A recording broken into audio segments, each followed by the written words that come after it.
Bonjour, donc bienvenue sur ma chaîne YouTube, Youpi, j'adore l'école. Donc comme vous le savez, régulièrement je vous propose des vidéos pour aider votre enfant au niveau de ses apprentissages. Cette semaine, le thème de la vidéo est la mémorisation. Comment aider votre enfant à mieux mémoriser notamment les informations par rapport à ses cours. Et vous allez voir, il va y avoir plein d'astuces, ça va être beaucoup plus facile pour lui. Alors, je compare souvent la mémorisation avec une maison. Vous allez me dire quel est le rapport.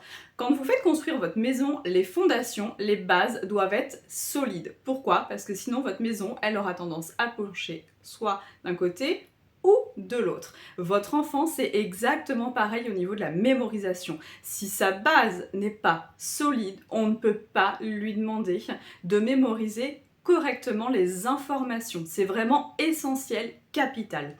Donc vous allez me dire, quelles sont les bases au niveau de la mémorisation? On y arrive tout de suite, il va y avoir plusieurs astuces.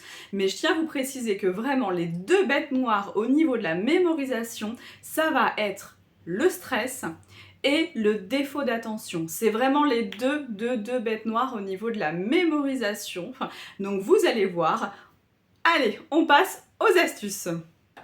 Première astuce, la gestion du stress. Ce que je pourrais vous conseiller pour mieux gérer le stress au niveau de vos enfants et ainsi améliorer sa capacité au niveau de sa mémorisation, ça va être de travailler la cohérence cardiaque. Alors, vous allez me dire, c'est quoi la cohérence cardiaque? C'est tout simplement des exercices de respiration qu'il va falloir faire. Normalement, l'idéal, c'est 3 fois par jour, par exemple le matin, le midi et le soir, pendant 5 minutes. C'est ce qui est conseillé. Si déjà vous arrivez à faire travailler votre enfant le matin et le soir, c'est vraiment très très bien. Alors maintenant, c'est quoi la cohérence cardiaque? Je vais vous montrer. Donc vous avez des applications sur votre téléphone. Donc par exemple, moi j'ai l'application Top Breath. C'est tout simple. Hop, là, quand la bille monte, on inspire. Quand elle descend, on expire. On va faire ça pendant 5 minutes. Il faut bien aller dans les paramètres et régler l'inspiration sur 5 secondes et l'expiration sur 5 secondes. D'accord? C'est très très important du coup de régler. Moi je l'ai réglé plus court pour pouvoir vous montrer rapidement, mais il faut bien faire l'inspiration, l'expiration sur 5 secondes. Et donc ensuite, on le fait pendant 5 minutes le matin et le soir toute l'année. C'est vraiment primordial. Je vais vous mettre des liens en commentaire sur l'importance justement de travailler la cohérence cardiaque, même pour vous, parents, vous pouvez aussi, c'est super. On travaille le stress, la gestion de l'anxiété, l'attention, la concentration. On travaille beaucoup de choses. C'est vraiment capital tous les jours. Pour pas oublier, du coup, ce que vous pouvez faire, vous pouvez tout simplement mettre un petit rappel sur votre téléphone, une petite alarme le matin et le soir, comme ça vous êtes sûr de ne pas oublier de faire l'exercice. Alors, deuxième astuce au niveau de la mémorisation pour vos enfants, pour pouvoir les aider, ça va être le sommeil. Et oui, c'est très très important le sommeil pour la mémorisation, c'est même capital. Alors, qu'est-ce qu'on entend par là? Le conseil qui est donné, c'est de garder si possible les mêmes heures de coucher et les mêmes heures de lever de votre enfant, d'accord? De garder un rythme et le même, c'est très très important. Ensuite, il va falloir regarder par rapport à l'âge de votre enfant, quel est son besoin en heures au niveau du sommeil par nuit. D'accord? Je ne vais pas tout énumérer sur la vidéo, sinon ça va être trop long. Mais n'hésitez pas à regarder sur internet, vous avez les tableaux avec les âges, par exemple à 6 ans, 7 ans, 8 ans, 9 ans, il doit dormir combien d'heures par nuit. Ensuite, ce qui est aussi important, c'est de se coucher tôt. Pourquoi? Puisque les heures, à partir de 3-4 heures du matin, ne sont plus des heures consacrées à la mémorisation, pour votre enfant, même pour vous d'ailleurs. Donc l'idée, en général on dit que les heures avant minuit comptent double, bon c'est un petit peu aussi une légende, mais en gros plus on va gagner d'heures avant justement 3-4 heures du matin, plus la mémorisation sera importante. Donc on évite justement aux enfants de les faire coucher 22-23 heures. D'accord? Ça c'est très très important aussi. Je reviens aussi notamment au niveau des écrans. Alors oui, c'est pas évident, c'est compliqué, mais il faudrait arrêter les écrans avant d'aller dormir, d'accord? Il y a la lumière bleue qui des fois peut empêcher justement certains enfants de se plonger au niveau du sommeil.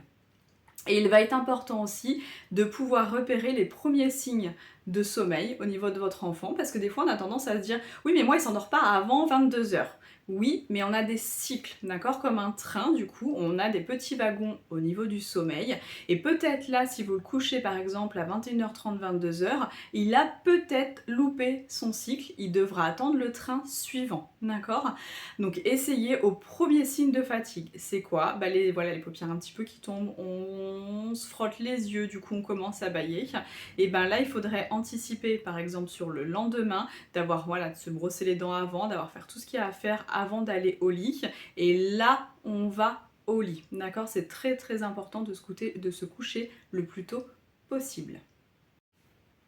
Au niveau de la mémorisation aussi, une autre astuce qui est très très importante, c'est un but. Bah pourquoi j'apprends? Tout simplement. Enfin, ça paraît bête, mais si vous demandez à un enfant d'apprendre quelque chose sans but, il va pas y arriver, d'accord? La mémorisation ne sera pas de qualité. Alors là, il va falloir faire jouer un petit peu votre imagination en tant que parent et d'essayer de faire par exemple un parallèle. Si votre enfant a déjà une idée de ce qu'il a envie de faire plus tard comme métier, et ben de le mettre un petit peu en situation, de dire voilà, et ben écoute, moi je sais pas, si tu vas être par exemple voilà, vétérinaire, on va prendre, si tu vas avoir un cabinet, et ben oui, le français c'est important. Pourquoi? Parce que tu vas devoir réussir à faire des courriers par rapport à ta société, si l'enfant tient un cabinet justement, en tant que vétérinaire. Les chiffres aussi, les mathématiques, la comptabilité sera hyper importante et dans ce cas-là, jouer le jeu. En tant que parent, si vous avez un courrier à faire à l'administration ou un mail, et ben vous demandez à votre enfant de le faire. Bien sûr, vous corrigez après. Mais là, lui dire, bon, bah tu vois que c'est important, plus tard tu vas devoir savoir faire ça et il faudra pas faire de fautes. Pareil pour la comptabilité.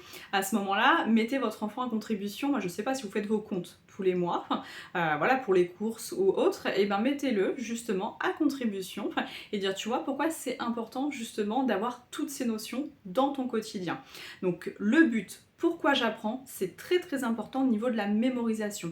On n'arrivera pas à faire apprendre correctement un enfant s'il n'a pas de but précis. Alors, autre astuce aussi très très importante, c'est de repérer un petit peu le pic de productivité, on va dire, de votre enfant le matin et l'après-midi. Pourquoi? Quand il est en cours, on n'aura pas le choix, de toute façon votre enfant reste en cours toute la journée et c'est moins facile à gérer. Mais ça a une importance par exemple pour le mercredi ou pour le week-end quand vous leur faites faire les devoirs. Le matin et l'après-midi, on va avoir en général à peu près 90 minutes où on sera beaucoup plus attentif, beaucoup plus productif. Ça peut être vers 10, 11 heures, 14, 15, 16 heures du coup pour l'après-midi. Ça dépend de votre enfant. Ça, il faut le connaître justement et le repérer. Quel est l'intérêt de ça? Eh bien l'intérêt tout simplement, ça va être le matin ou l'après-midi quand on sait son pic de productivité. Ça sera à peu près quasiment toujours le même. Et ben là, on lui fait faire les tâches les plus complexes au niveau de ses devoirs. Et ensuite, où il est voilà, moins attentif, moins productif, on va dire, on lui fait les tâches un petit peu plus simples. C'est hyper important si vous voulez gagner justement au niveau de la mémorisation, de repérer ses pics de productivité. Autre astuce aussi par rapport à la mémorisation, ça va être de faire des pauses. Et oui, j'en avais déjà parlé lors d'une précédente vidéo, mais à peu près entre toutes les 20 à 40 minutes quand vous faites des devoirs avec votre enfant, il faut ensuite faire une pause de 5 minutes à peu près. Mais j'insiste, pendant ces 5 minutes, pas d'écran, d'accord? Pas de télé, pas de téléphone, rien du tout. Votre enfant il saute, il bouge, il va boire un coup, il fait ce qu'il veut, mais pas d'écran.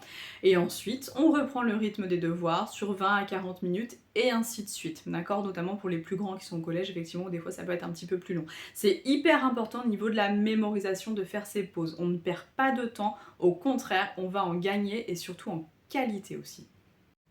Alors, autre astuce très importante au niveau de la mémorisation, et je vous avais dit que c'était une bête noire, c'est le défaut d'attention. Quand on n'arrive pas forcément à se concentrer sur ce qu'on fait, c'est compliqué, du coup, au niveau des devoirs et même en cours. Alors, à la maison, qu'est-ce qu'on peut mettre en place?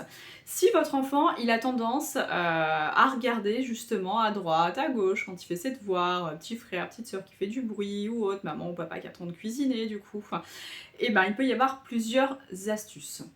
L'idée, ça va être tout simplement, s'il a tendance à écouter un petit peu à droite à gauche, on peut essayer soit de lui mettre un casque anti-bruit ou des boules caisses aussi quand il fait ses devoirs. Comme ça, on enlève tous les stimuli auditifs. D'accord?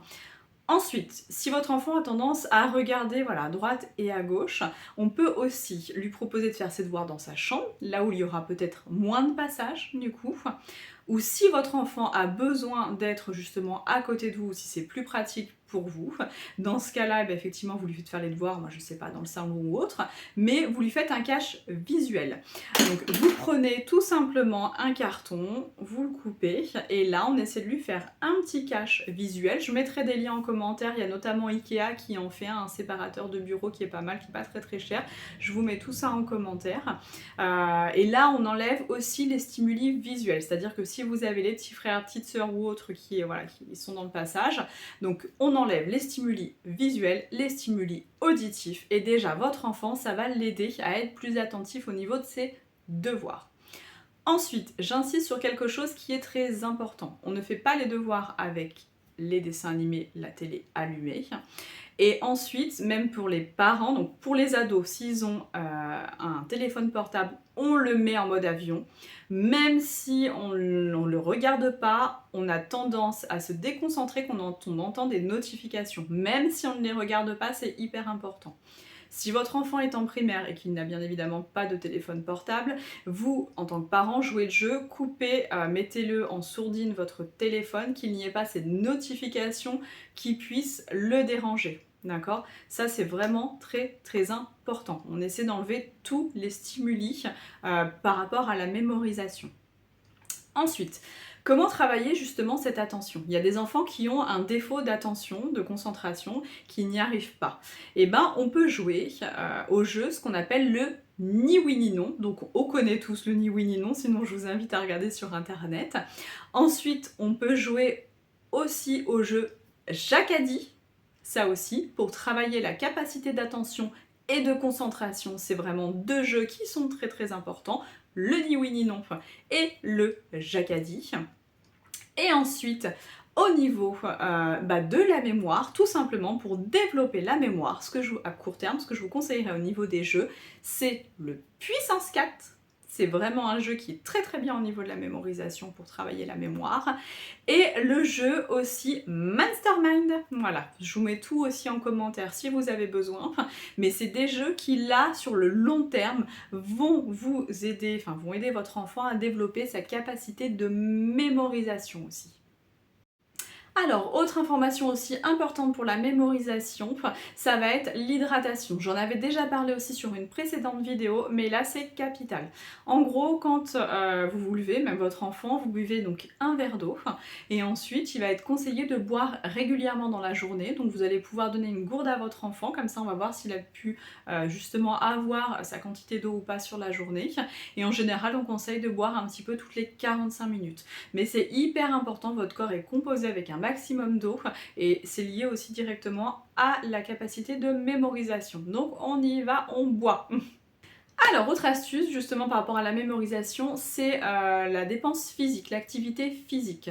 Si vous le pouvez, ça serait bien. Alors oui, vos enfants sont sûrement du sport, mais on s'est aperçu que marcher 3 fois par semaine pendant 40 minutes, un rythme un tout petit peu soutenu, où on commence juste à être essoufflé, c'est important au niveau justement de la capacité de mémorisation.